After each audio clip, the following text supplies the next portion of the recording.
Hey everyone, it's Contrail here, and welcome back to the channel. Today, I'm coming at you with another kind of one of these introspective videos on myself,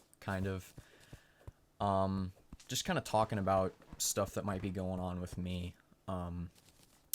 Today's topic is going to be something that is near to me, maybe not dear, because it's actually quite annoying most of the time. Perfectionism. God, do I love it and hate it sometimes.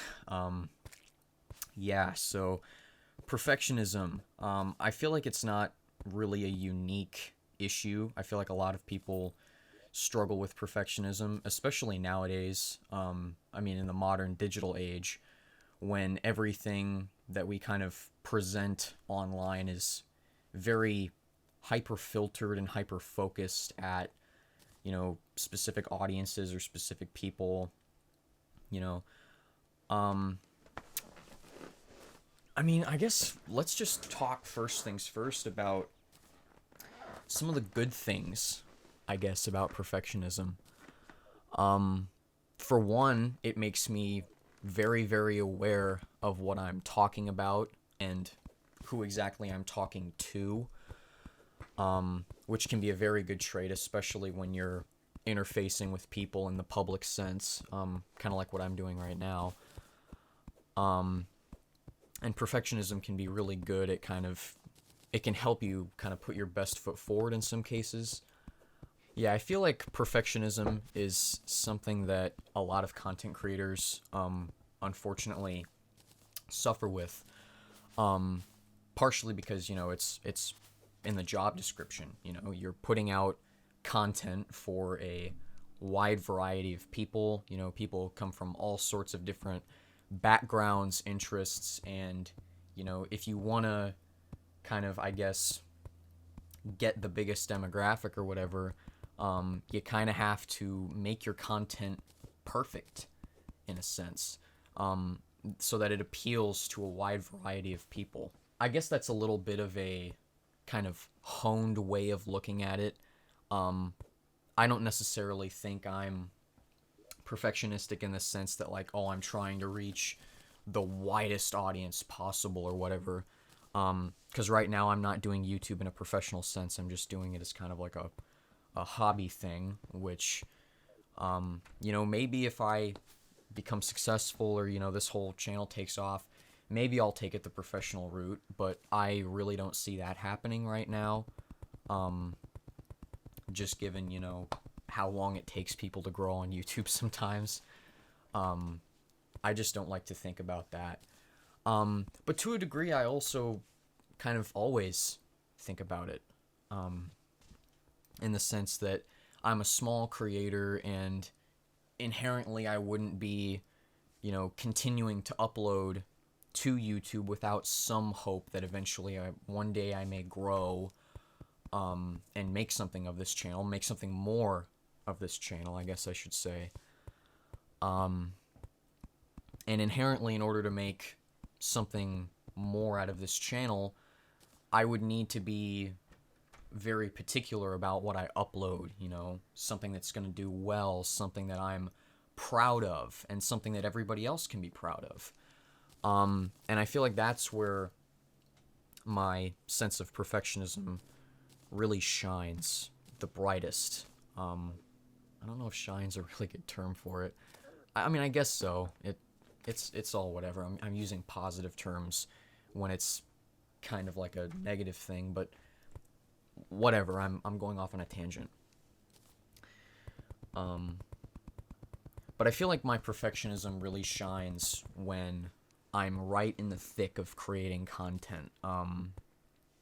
And just creating stuff in general. Not even specifically creating content, but like back when I was doing school, writing essays, doing projects, I was really, really devoted to trying to find the best way to present something or the best way to write something. Say I was writing an essay and it was a pretty, it wasn't like a super significant portion of my grade, but it was still like a a decently valuable part of my grade, sometimes I would just spend hours on, a single paragraph. And, I find myself looking back on that and kind of asking myself, like, why do I do that? I feel like everybody does that at some point or another, where they kind of just ask themselves, like, what's it all for? This sense of perfectionism, because it's so ingrained, it's so inherent, that you're like, oh man, like I need to get this right, I need to get this right. And then, like, when you step back, it seems really silly that you, like, oh, well, like, why was I even thinking that way? Why was I thinking that mattered at all? But, like, in the moment, it's just so important. Like, it's ingrained in your mind that you need to do the best. You need to make this absolutely perfect, full stop. And that has definitely held me back, in so many different ways. And especially now, when I'm starting to become a content creator. I'm starting to kind of feel this path out in front of me, and I've had consistent run-ins with perfectionism, and just constantly second guessing myself, second guessing my pathway, my creative mind, my vision that I had for a project. I would just be constantly thinking to myself, like, oh, is this good? Like, oh, but I could do this better. And I think back to when I made the Moby Prince, because perfectionism actually almost killed that video, my video on the Moby Prince, which got 11,000 views, at least at the time of me recording this. Maybe it'll be more, maybe it'll be less in the future, but, whatever. I remember thinking back on me making that video and just the process, and it was so stressful. I mean, it was so needlessly stressful. For literally no reason sometimes I would just be so, sometimes I was just, like, straight up angry with myself. For just the smallest reasons, like, oh my gosh, your voice cracked and that while you were reading that line, or, oh, that doesn't flow right on the writing. And then I would go back into my Google Doc and I'd spend like 45 minutes trying to rewrite a sentence. And it was just like, I look back on it all now because I've obviously completed the video. It's been up for months now. And I just think of that as being just so silly, just like, oh, why was I even that concerned about that? I guess to an extent, it's all introspective. The answers are within. I feel like I'm gonna, I'm gonna have to find them somehow. Those answers within, because really, every time I go searching for those answers, like, in the moment, like, when I think of them, like, oh, why was I so concerned about that? I just can't find them, immediately, at least. So I think I would have to go back now and just do some deep thinking, to really get to the bottom of it. And thinking about, because obviously, looking back through my life, I've had tons of moments where perfectionism has kind of ruled over me and, like, lorded over me, when I'm doing, like, creative stuff. And I try and think back to, like, where did that sense of perfectionism come from? Because I don't think it's inherently, I don't think a sense of perfection is inherent. Like, perfectionism has to be obtained. It has to be, picked up from someone, or something, or some kind of event that happens in your life. I wouldn't go as far to say that I have, like, OCD, because that's definitely a thing that some people have. But I definitely have a big sense of perfectionism that really just, it eats away at me sometimes. Because it'll just stonewall you from doing anything productive with something, like I was saying before. Um, but I mean, I guess thinking back, I more than likely got it from my parents. Um, I mean, both my mother and my father have some perfectionistic tendencies about them.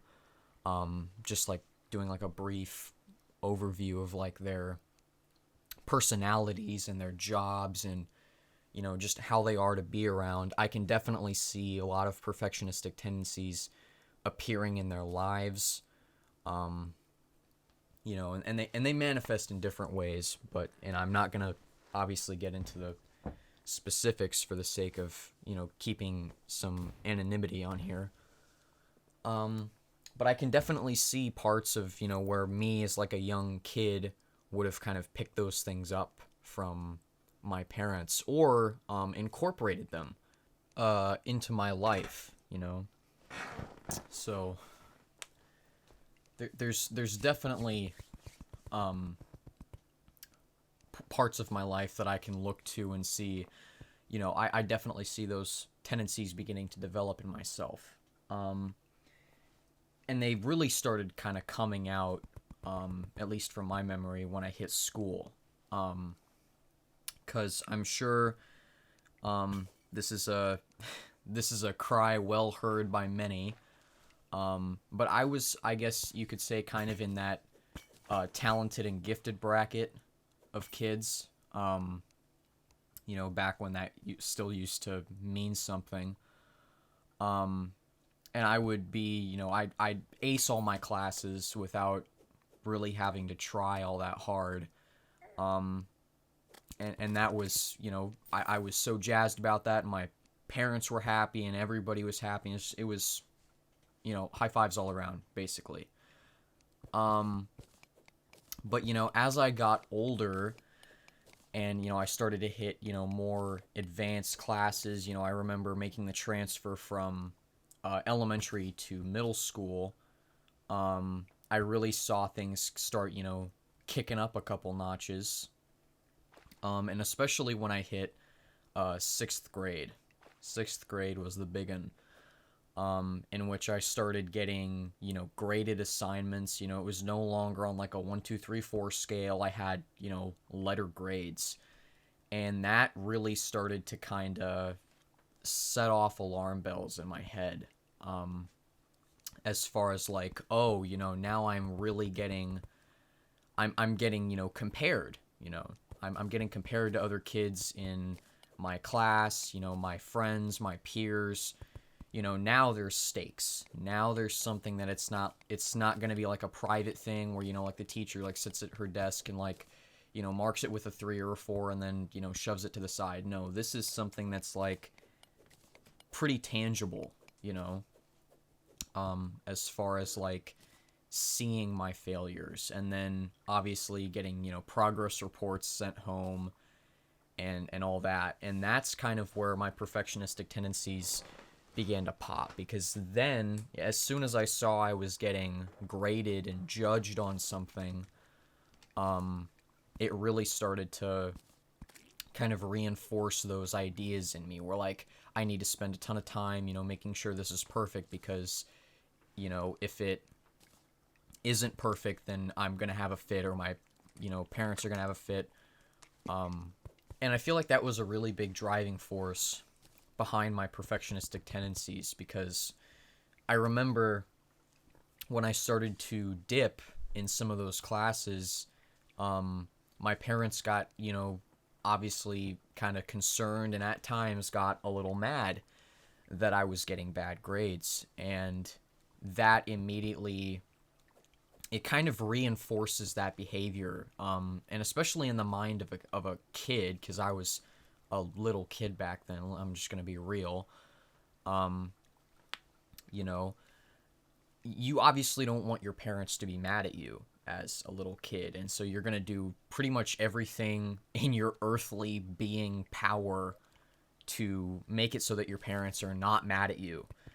And so, what do you do when, your parents are mad at you and saying like, oh, we need you to get this grade or no TV or whatever for a month or something? Um, that's just an example I gave. I didn't watch much TV. It was mostly video games for me.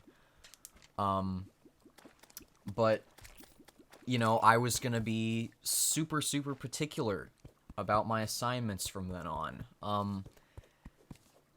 And sometimes it didn't even work. Sometimes when I was super perfectionistic, you know, I would just get so laser focused on a specific assignment that I would just forget all about the other one. All the other ones, actually, I should say, because I had a pretty bad rap for missing assignments in middle school. Um, but yeah, and it just kind of would keep piling up, and the stress would get to me, and that would make me further focus on trying to get things up to date, and it was just a self-perpetuating cycle, and it was pretty awful. I remember having a lot of sleepless nights as a middle schooler, just thinking about, like, oh my gosh, I really don't want my parents to be disappointed or be mad, and I don't want my teachers to be disappointed or mad, that I'm not hitting those top marks like I used to. Because that's another thing, I feel like that happened is I set myself to a high standard, when I started putting out this really high quality work. Um, you know, because inherently when it's at the beginning of the year, you're all fresh and you're ready to do stuff. You're just totally focused, and there's not a lot of assignments going home. Not a lot of homework, not a lot going on. It's pretty manageable, and you put out some really excellent work. And then once the year kind of picks up, everything just takes a dive because there's a lot more expected of you. And that standard that I set for myself at the beginning of the year was usually quite high in all my classes. And I feel like that failure to live up to that standard really kind of set off my perfectionistic tendencies, towards like my parents and my teachers, because they all saw what I was capable of, and they're like, why can't you do that again? Like, what's the deal? When in reality, I just wasn't coping very well with, school, and combining that with a social life. And then on top of that, all the stuff I did in my free time. Because, I'll be 100% honest. I think I was a pretty weird student, in middle school, because at one point I was super focused on like getting my assignments in, and I was trying super hard. But then at the same time, I would go home and I would just completely veg out on video games, and I wouldn't even touch my backpack. I remember, like, my routine was I would get home on Friday, and I would just kind of throw my backpack in the corner of my room. Wouldn't even think about my assignments or anything. Just go in there. I'd hop on my Xbox, and then I would just pretty much play until like Sunday night, when I would realize, like, oh shoot, I have an assignment due tomorrow, or there was something that I was supposed to do over the weekend, and I was playing video games, so I obviously didn't do it. And that would just kind of set me off, and then I would get into this super hyper, panic, and I would be like, oh, I need to get all this together, and I need to, sit down, and I would bang out some, really low effort, in retrospect, work, on this assignment. But I was panicking, and rightfully so. I was panicking because I kind of screwed off with all my time, and I didn't leave any time for me to do any actual real, work. And then when I would go in, it would just be like the whole, hey, I'm sorry, I was, I had a bad weekend, and sometimes I would do the good old, I left it at home trick. I can say all this now because I'm graduated from that school system, so I don't really have an obligation to be tight-lipped about the stuff I used to do back then. But I would do the whole, oh, I forgot it at home farce, and it would just be like, yeah, just bring it tomorrow or bring it the next day or whatever, you know, and I would just like, thank you, teacher, thank you. And then I would just, I would continue on my week. And yeah, sometimes it would pile up.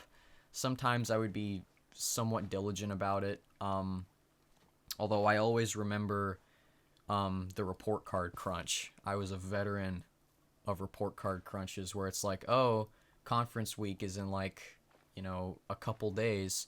So now you got to go home and you got to bang out all of those assignments that you had out, because obviously you don't want to have your parents come into the classroom and see like, oh, you know, what's all these missing assignments about, you know, and oh my gosh, did I hate those conversations with my parents. You know, where's that missing assignment? And I'd have to jumble some shit together and kind of, you know, I'd have to bullshit my way through a conference, be like, oh yeah, you know, I might have lost it, and then there were a couple of times where I tried to pull I turned it in, and it's like, yeah. In retrospect, you know, I see a lot of the stuff that happened to me, and the stuff that I made happen to myself, frankly. Let's be real here. I'm not going to try and blame all of this on, like, something else, or, like, my parents or my teachers. Like, oh, my teachers were garbage. That's not the case. You know, I actually had a lot of good teachers, more than bad teachers. I did have some bad teachers, but I think the good far outweighed the bad, and I'm pretty happy about that looking back. But yeah, you know, at the end of the day, those perfectionistic tendencies, man, they really threw me for a loop back then. And especially when you're like a little kid and you don't really know how to handle that stuff too well, and you don't feel like you can ask anybody for help. Like you can't tell your parents, you can't tell your friends, because you know you don't want to let somebody know that, you know, you might be failing, you know, lest you make them mad. When in reality, probably all I really had to do was like just tell, you know, my mom or my dad or, you know, my teachers that like, hey, I've got a ton of late assignments out. And I really appreciate some help trying to get myself caught up. But I didn't do that, you know, because I had to be perfect about it, and I thought I can do it all on my own. I can make the best out of this situation, and realistically, I just, you know, it probably wasn't realistic of me to think that way. Yeah, man, perfectionism is it's just a tough pill to swallow sometimes. And I thought I'd make this video just as kind of like almost like a venting thing. You know, I feel like I have a lot of stuff that I've just kind of kept in my head over time, and I just feel like I kind of need some place to let it out and, you know, process it and talk about it. And, you know, what better than a place where, you know, I don't know anybody. You know, obviously YouTube is a big, wide platform. Not a lot of people know each other here, so I figure, yeah, you know, why not? But yeah, I think I'm gonna leave it there. I think I said my piece. I think I said everything that needed to be said in regards to that. So I guess I'm gonna sign off. If you enjoyed hearing me rant about perfectionism and my struggles as a middle schooler, drop a like, you know, comment, maybe subscribe if you're new here. I'm gonna be doing a lot more content in this same vein, as well as a couple of other kinds of videos. I have an iceberg video on the way, so be on the lookout for that. It's going to be really cool. I'm really pumped about what I've been able to put together, and I think you're all going to enjoy it. So yeah, I guess with that said, thank you for watching, and I'll catch y'all in a little bit. See ya.